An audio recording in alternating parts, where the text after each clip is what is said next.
heureuse. D'essayer d'être heureuse.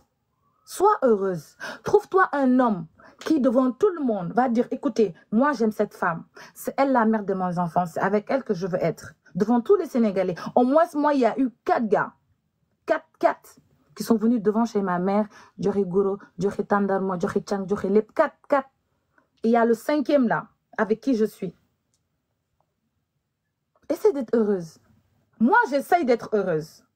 Mais toi aussi, essaye d'être heureuse. La vie, elle est courte. Essaye de faire des choses positives. Essaye de vivre l'amour. Essaye de manger l'amour. Essaye. S'il te plaît, essaye. Tu vas voir. Sauf que essayer, tu vas plus envier quelqu'un. Tu seras plus faim. Tu auras plus faim de la vie de quelqu'un. Parce que de la manière dont tu as parlé de moi, moi, elle est amoureuse de moi. Malheureusement, je suis pas lesbienne. Je suis pas intéressée. Franchement, je suis pas intéressée. Je suis pas intéressée, je suis pas lesbienne et n'attends pas à ce que ma taal sama live saaga nday nga saaga nday maa la gën a vulgaire oo tuuti sax man li ma sama vulgarité dafa jéggi frontière mais duma la fekk ci terrain vulgarité bi parce que man duma nangu nekk ci benn parce que xaaral ma wax olof parce que xam naa ni déggoo tubaab te damay bañ ñi lay nettali kaa bi ñu bañ la jox kaa bi normalement parce que déggoo tubaab su ma waxee anglais tamit doo ko dégg donc ma làkk la olof dama ni terrain bi nga ma woo nii ci ay ñàpp sa man la kat sa ñooyu dama koy bàyyi ak yow ak ñi la nduru ak ñi la wër ak seen genre ngeen continuer seen xeex man ñëpp dañ ma xamee ci conseil par rapport à mes expériences personnelles ñëpp dañuy roy ci man ci beaucoup de choses ñi jaay légumes tey soo xoolee Sénégal bëri nañ ñi jaay ay boutique gu yére bëri nañ et soo commencé ak benn boutique di fay 250 000 nga dem ba am ci ay immeuble da ngay sant yàlla c'est comme ça dans la vie c'est comme ça il y a des hauts et il y a des bas mais nag bu neexee nga taxaw wan ni ñëpp dafa neex mu naqari nga daw loolu t'es pas digne en toi te aussi gëmoo yàlla te man dama gëm yàlla man lenn benn particularité laa am mooy dama gëm yàlla dama gëm ni yàlla moo ma may sama kanamu njaboot sama kanamu askan sama kanamu morom à 30 ans ma mën a jëndal sama yaay kër Ngor Almadi R+4 mu dëkk fa moom cundu à 30 ans également ma dem am sama immeuble Almadi 2 def fa ay bagages tëj ko pour des raisons qui me sont personnelles ma amaat beneen kër Almadi 2 rek am naa fa ñaar Essène City am naa fa ñaar mënu ma nekk nag di wax li ma am yëpp mais loolu yëpp dama ko liggéey mais yow bu dee yow sama ñàkk da ngeen ko estimer si ay boutique moo tëj loolu du ñàkk xam nga lan moo ñàkk nga ñàkk am foo dugal sa ndey nga ñàkk am foo dugal sa baay nga ñàkk am loo jox sa ndey nga ñàkk am loo jox sa baay loolu mooy ñàkk loolu mooy koo xam ne ñu ne ñàkk na te loolu sax ñàkk go parce que yàlla waxul kenn dara ñi ko amul tamit mën na ñëw donc man amul lenn lu ma lebal yàlla pour yàlla may ma teraanga yii mu ma may yàlla da koo neex mu may ma liñ naan yàlla xol lay fay da koo neex mu may ma léegi yàlla da koo neex mu may ma li ma am ba yéen ngeen mën ci teg seen bët ba ku ci nekk di ci langaam ku wax jox sa morom ku wax jox sa morom ku wax jox yéen dem leen jënd terrain cherul dem leen ngeen jënd terrain cherul terrain Sénégal boo amee 300 000 da ngay am terrain 500 000 da ngay am terrain 600 000 da ngay am terrain 700 000 man boo leen ñëwee ci man barki Seydina Muhammad li ma yor ci terrain kenn xamul nu mu toll te dama leen defaral paiement à plusieurs fois ngeen di fay nank ba mu mat am na ay clients yu may seetaan fii chaque mois dañ may def ay versement chaque mois dañ may verser terrain dama leen koy jaay nank ñu ay verser c'est pas parce que nekkuma Sénégal que sama activité dafa taxaw commercial bi terrain moom taxawul nekkuma Sénégal mais sama entreprise mi ngi fonctionner ñii liggéey ñu ngi liggéey li may encaissé maa ngi koy encaissé li tax may mën a fay sama appartement aussi si loolu laa koy jëlee te maa ngi liggéey aussi maa ngi sant yàlla demal nga def comme man jéemal nga ne sénégalais yi bon man la diw jënd naa terrain Pikine tabax naa ko macha allah kontaan naa au moins ñi la bëgg dañ lay suivre sur le positif li tax ñuy génn di wanewu du wanewu sax mais c'est histoire de plus conscientiser les gens à ce que ñu def des choses positives demal nga def quelque chose de positif fais quelque chose de positif dans ta vie au moins man nabu mën nañ di nabukat mus na maye lii mus na def social mus na def lii mais yow lan nga mës a def réellement pour sa dëkk à part jël nit ñi nga xam ne amuñu xel ngeen toog ci ay live di saaga ay nit du matin au soir lan nga mës a def ñi lay topp nii ñoom man ça me fait rire ñi ngay topp nii parce que je sais que fi ngeen di dem soriwul parce que tu apportes rien à la société. T'apportes rien. Tay buñu ñag yi di saga tay c'est à cause de toi parce que yow yaa créé lii yëpp yow yaa dem taal guerre si amoon chic ñag yëpp wuyu si la nga ñëw nag taal guerre si man pour man ak yow déedéet damal nga wuyu ñag yi te tu as insulté les Béninois man ba nga saaga Béninois rek laa pare si yow Yella Off l'a dit. Tu as insulté les Béninois. Tu as dit que les Béninois c'est des chiens. Tu as dit que les Béninois ils sont courts comme des je sais pas quoi. Tu as insulté les Béninois. ñàkk xam Béninois moo tax nga saaga Béninois yow xeexu Béninois yaa ngi lay xaar jéer loolu yow xamoo Bénin tu ne connais pas le Bénin soo xamoon Bénin dëgg doo taxaw dara jaral la ngay saaga ay Béninois di saaga ay Togolais xamoo moo tax li ma génn dem ne leen bàyyi leen di tooñ xamoo Yella Off mi ngi traduire say saaga yi nga saaga ñag yëpp demal nga gérer loolu mais dangaa dem taal guerre ak amoon chic bu pare nga bëgg ñëw taal guerre ak man comme ça boo waxee ma jox la man c'est la première fois may wax ci li c'est la dernière fois may wax ci yow parce que du man ak yow ni naa la tant que yow jëndoo benn pàkk Sénégal fi nga dëkk tant que amoo fa pàkk nga ne pàkk bii man maa ko moom pàkk bii mi ngi nii kayit yaa ngi nii samay doom ñu ngi ci ma door mën a wax ak yow loo am buñ la waxee waxal looy wax donc nga foog ne dinaa jël sama téléphone pendant chaque jour comme di ngay def boo waxee ma wax kii bu waxee moo ñi ma fa gis ci live yi ñëpp matuñu ma gallax ndiku attaque personnelle nag duma ci tontu parce que su ma waxee ci say doom day metti ndax yaay nga may yaay nga ëmb juróom-ñeenti weer ma ëmb juróom donc duma xale yi dama leen épargner parce que xeex bu amee sax bu guerre amee sax dañ naan les enfants et les femmes d'abord donc duma wax ci say doom parce que j'aime bien tes enfants ils sont très mignons comme les miens d'ailleurs donc je les mets de côté mais yow la personne à 48 ans qu'est-ce que t'apportes à ta jeunesse qu'est-ce que t'apportes pas à ta jeunesse parce que t'es plus vieille que nous mais qu'est-ce que t'apportes au Sénégal à part ouvrir ton téléphone insulter les gens du midi à 14h qu'est-ce que t'apportes qu'est-ce que ça t'apporte ça t'apporte rien ça t'apporte rien te nee naa dafa am ñooy saaga mu jig la am ñooy saaga te du la jig attention dafa am ñooy saaga mu jig la am ñooy saaga du la jig junj nag doy na borom xel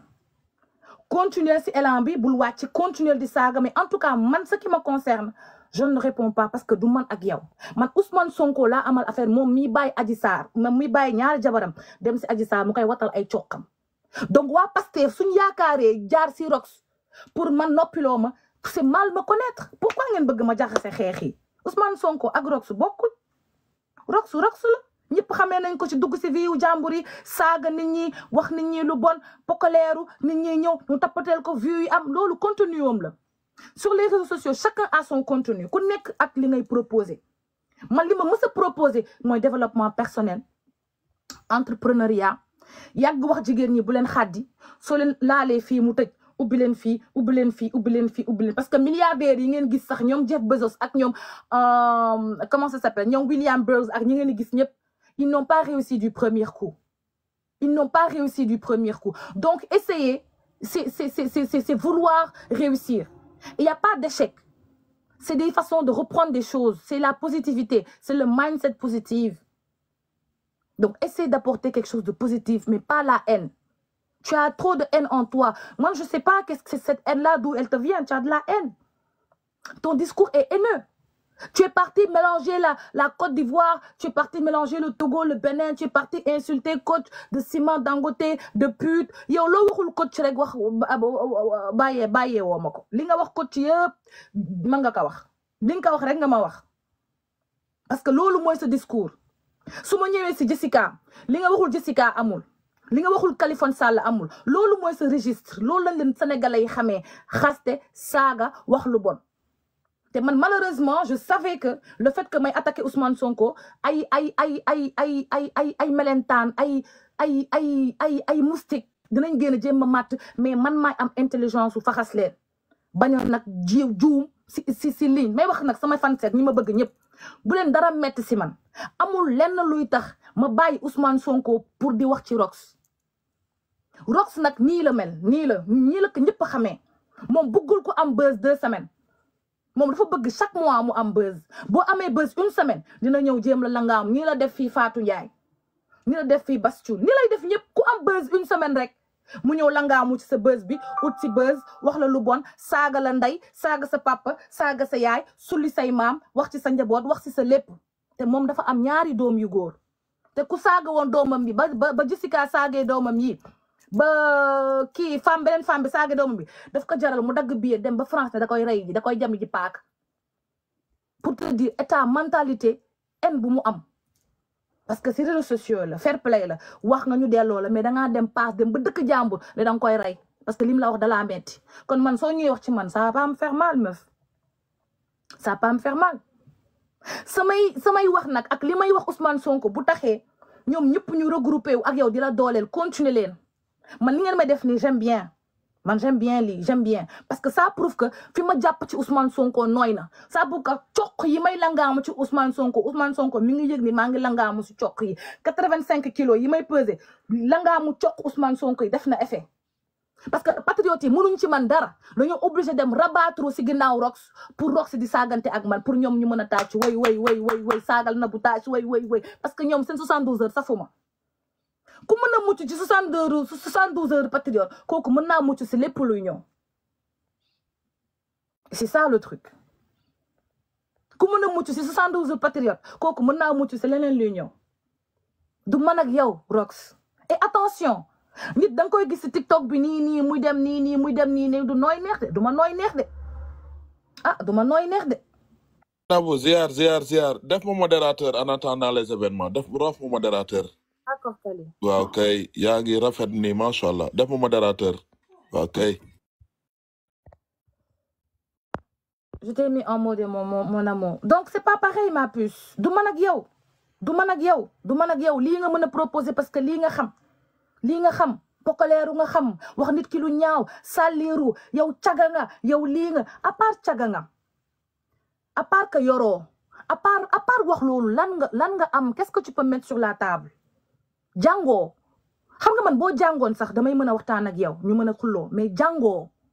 amoo savoir vivre amoo civisme xamoo lan mooy àdduna xamoo yow pour yow am xaalis moo yor ay millions di ko wan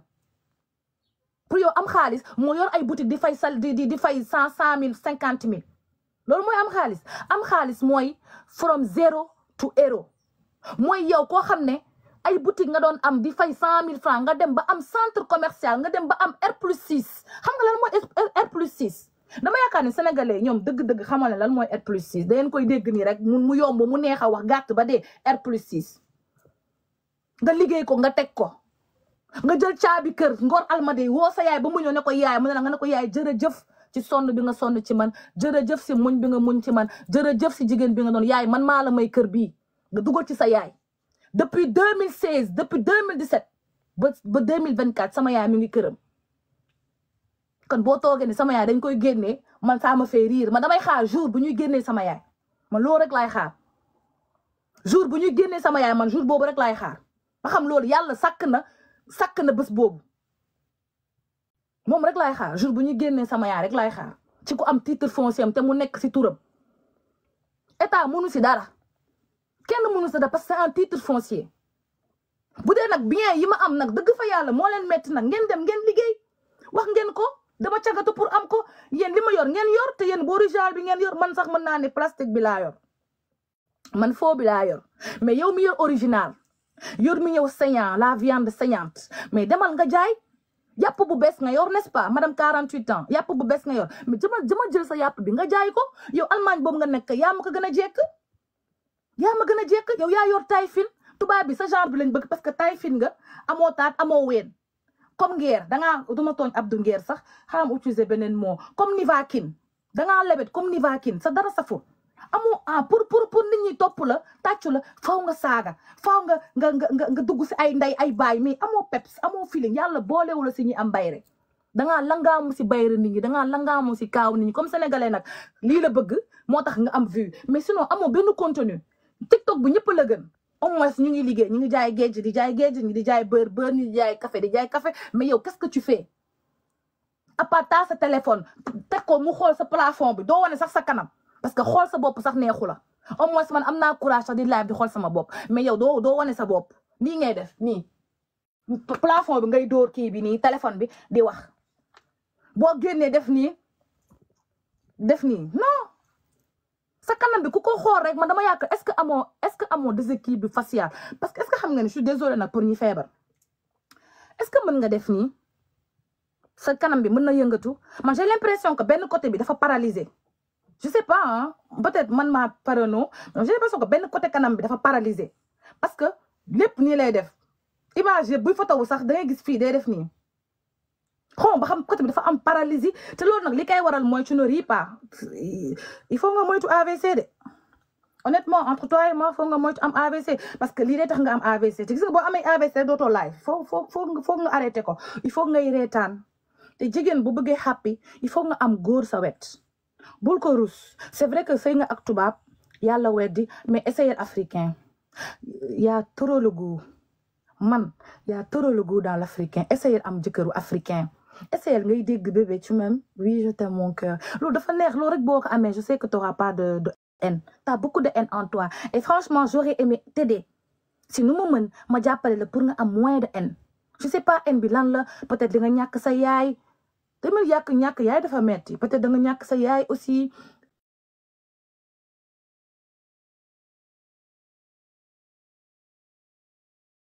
loolu nga am mais bu ma leeroon ni am nga jëkkër gis nga man tey nii problème bi sama jëkkër daf ma woo ne ma chérie tu as vu ma ne ko j'ai vu parce que sama jëkkër ak fi mu nekk ak fi ma nekk bokkul ma ne ma chérie t'as vu ma ne ko j'ai vu mu ne ma s'il te plaît mon cœur réponds avec diplomatie c'est pas avec t'es pas de ce genre c'est pas la même chose c'est pas la même racaille yow da nga am problème ak Ousmane Sonko gère ton problème et s'il te plaît ne gère pas des détails mais pour les gens qui m'aiment ñi ma bëgg ak ñi may topp ñoom ñoo tax ma génn di la tontu mais mënu ma la tontu parce que yàgg ngaa wax si man depuis musuma la tontu mama naa BBL musuma tontu mama naa sëy plusieurs fois musuma tontu mama naa lii yoratul musuma tontu mama même sama problème mu Pastef fii immigration bi dafa bëgg asile tontuwuma loo wax duma tontu franchement loo wax duma tontu parce que du man ak yow malheureusement nag comme on est dans le même terrain bokkuñu classe il faut que ñu rombante il faut que ñu nuyonte mais nuyoo bi nag dafay civiliser encore une fois parce que man fii laa lay xaar nga taal sa live nga sañse ba jekk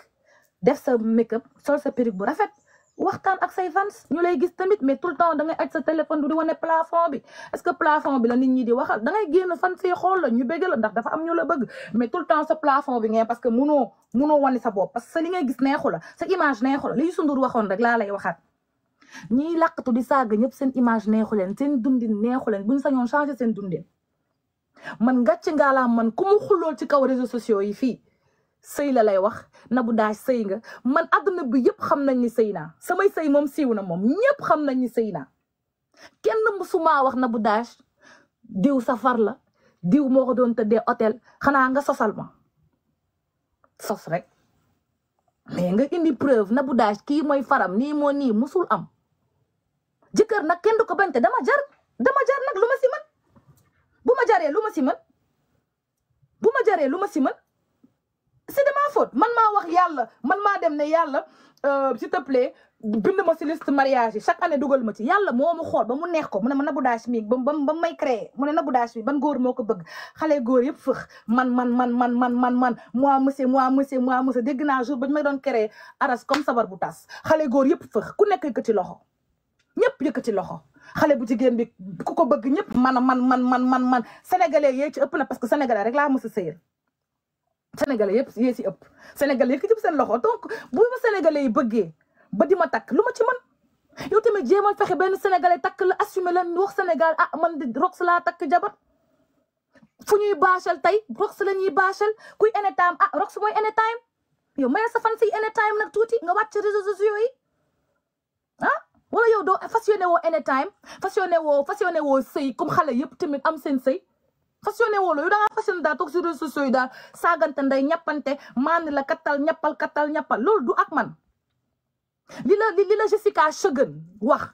ba mu jaral la nga jóge Allemagne dem ba France naan danga koy jëm paaka loolu moo la metti kenn yow la kenn nawloowul en fait yow yaa tekkiwul dara nee naa la Pikine ba nga nekk amoo fa paak amoo ko fa 100 mètres amoo ko fa léegi lan nga bëgg ma wax ak yow boo taalaatee live nii suba lan nga bëgg ma wax ak yow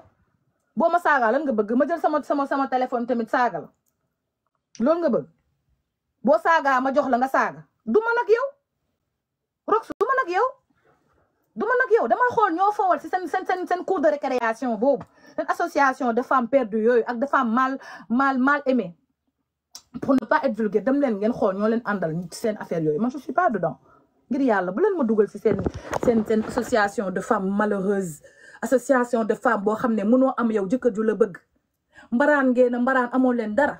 dem leen tamit ngeen jaay seen bopp bu dee jaay sa bopp mën na la may immeuble li ma yor képp yor te yow original bi nga yor man chinois bi laa yor yow ma yor original bi ubbeeku lu nga joxe sa bopp ñu jox la nga dem tabax immeuble nga ne sénégalais am naa immeuble tamit jéemal li de metti na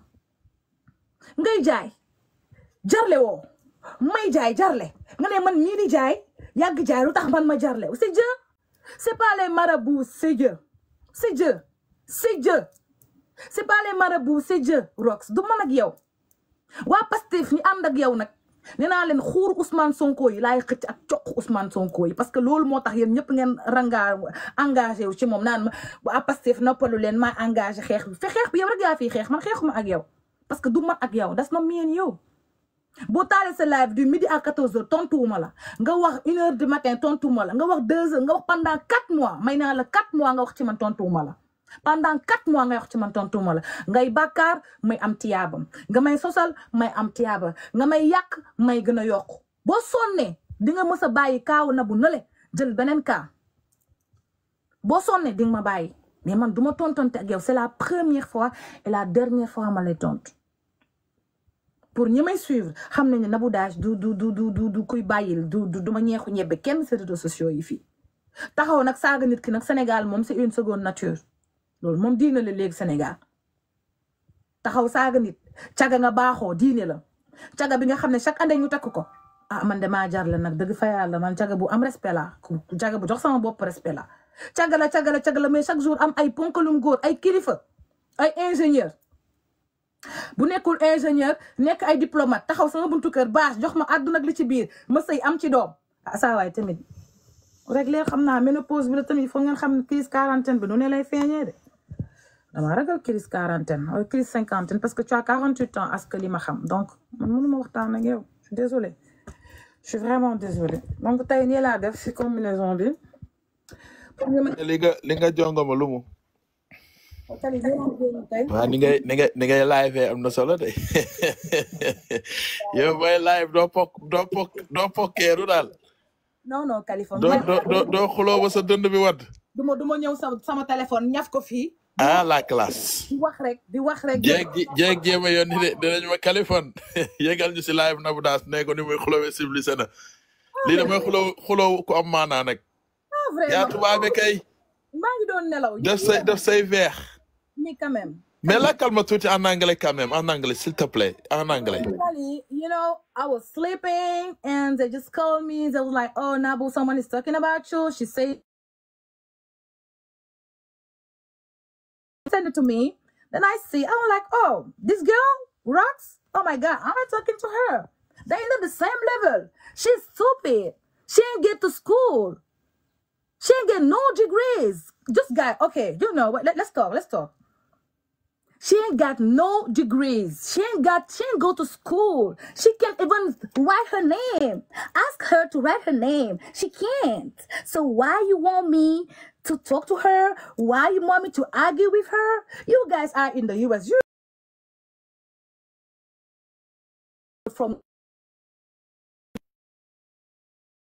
she's hating on me because I'm pretty. She's hating on me because I'm slying. She's hating on me because I get my husband and my husband loves me. So, period. I ain't gonna talk to her anymore. That's my first answer and that's gonna be my last answer. Girls, do your thing. Let me do my thing. I'm not into your team, so move on. Please. Period. There ain't no game here. No, man su may waxal Jessica laay waxal Shogun elle qui fait des millions la meuf qui fait des millions je parle avec elle je parle pas à quelqu'un elle n'a jamais payé de salaire frère elle n'a jamais connu le stress de la fin du mois elle n'a jamais été là en train de dire mais comment putain je paye mes employés vous savez pourquoi mes employés sont employés j'ai parlé en français en wolof parce que déggu leen tubaab c'est que sama employé génnoon ba passé mer nekk si réseau di saaga parce que dama leen a dàq ba ma leen damay tëj boutique bi tëj entreprise bi employé dañoo mer parce que ni ma leen dàkkee moo leen neexul malheureusement loolu moo nekkoon sama décision parce que bëgg moon bàyyi sama centre commercial sama ginnaaw donc ma tëj lépp pour dem loolu moo leen metti parce que dañoo amoon salaire ci man pendant 2 ans ma leen di fay seen salaire ci man boo calculer wee 15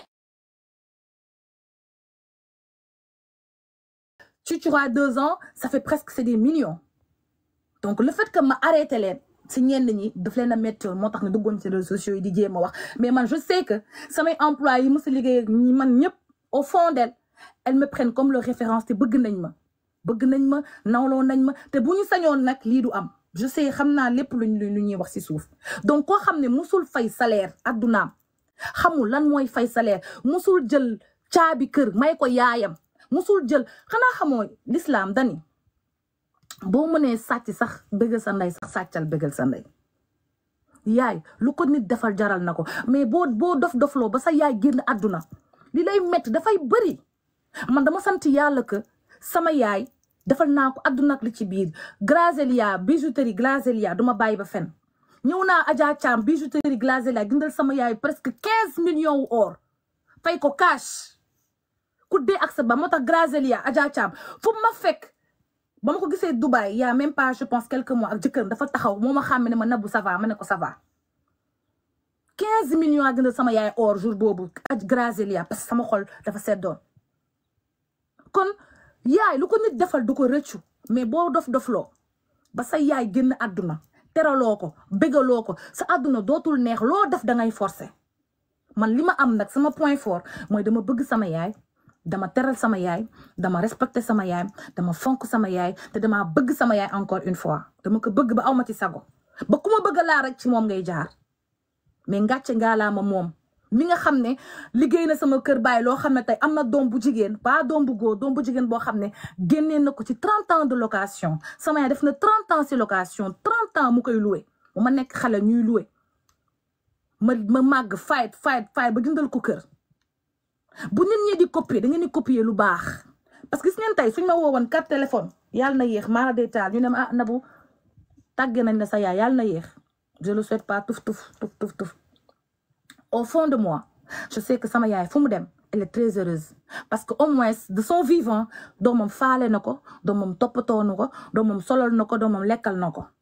boo leen di roy encore une fois da ngeen di roy lu baax roy leen lu baax roy leen ku leen di jox conseil roy leen koo xam ne au moins li leen di wax dafa fekk mu nekk ci moom mais soo leen roy koo xam ne dafay taal laay fam pour woote leen pour ngeen ñëw saaga bakkaar yi da ngeen koy bokk rek te attention de peut-être yàlla dafa nekk di ma gis nga ma wax leen benn affaire yàlla bu la naree yëkkati faa mu teg la ay coono te gis nga li ngeen di def nii seen gàcce kese la parce que nee naa leen Sénégal ba mu daj kenn mënul fekkee sama gàcce kenn mënul fekkee toog ne ma ñaw doo leen ko mës a dégg parce que dama teral sama ndey te Amérique bii ma nekk nii kenn xamul lu ma nekk di lijjanti damaa toog rek damaa toog jàpp sama ñaambur kuul wanewu ma sama kër wanewu ma dara fi may live rek laay toog damaa jàpp sama ñaambur ma kuul yàlla nag waxul kenn dara mais li ma xam ba xam mooy cherche-toi un mari bu dee amoo jëkkër xoolal ci TikTok bi koo xam ne neex na la neex nga ko wala nga dem xool Allemagne koo xam ne vraiment muskalaf la mu jël la soxna dool day wàññi sa haine day tax doo mer soo gisee ku make-up ku rafet ku mignon ku am style ku stylé ku ñëpp bëgg doo ñëw langaama ci moom bëgg ka yàq xale yi ngay wax ñëpp am jëkkër ba ci Fatou Ndiaye sunu rakk bi sunu caatu TikTok bi dafa am jëkkër yow ñi ngay waxal ñëpp am jëkkër amoo kenn koy waxal koo xam ne amul jëkkër yow xawma nit ñi am jëkkër moo la metti man soo ñëwee wax ni diw sa jëkkër la patati patata da nga bëgg ma toog jox la explication aw ma explication bu ma la jox man duma lesbienne bëggantewu ma ak ay jigéen aw ma benn intérêt di attaqué di wax ci yow di wax ci say doom amaloo ma importance tu n'es pas de mon niveau est-ce que xool nga ma est-ce que xool nga sa bopp est-ce que intellectuellement xool nga sa bopp yow livre bii rek bu ma la ko joxoon liiral ma lii rek livre bii rek bu ma la ko joxoon ne ma liiral ma commencement bi sax mënoon ko liir buñ la ubbiloon livre ne la kan mooy Tabitha Brown xamoo ko kii bu ma ko doon expliquer fii bu suba ko xamoo ko te c'est un livre en anglais léegi lan nga bëgg ma wax man mi nekk sama master 2 yow mi nga xam ne amoo CFE nga toog ma ko du combat nag du combat franchement toogal ak ñi nga àndal toogal sa association. léegi maa ngi lay nuyu. téléphone maa ngi lay fay. nga naan tuuti ndox. maa ngi gis yenn commentaire yi naan Kaliphone. xam nga lan laa leen di yëgal. man bàyyu kenn seen papa yi juruma. yéen ñi di commentaire négatif. seen papa yi juruñu ma seen yaay yi juruñu ma yéen juru leen ma moomu leen ma du yéen a may xoolal fu may yëg ak fu ma dul yëg. Nabou Dash ba muy wax ci Ousmane Sonko semaine bi yëpp gis ngeen ne dama toog na ko Nabou Dash bàyyil mu sedd dama ko ñaanaati ko ba démb si guddi ba mu ñëwee sama live dinaa day tudd ay coq Sonko ak bunu Sonko dam ko ne bàyyil mu sedd gis nga bu ngeen ma woowee si reewande maay taalal Nabou Dash live jox ko sama compte ne na tudd tuunu Sonko ak coq Sonko ak bunu Sonko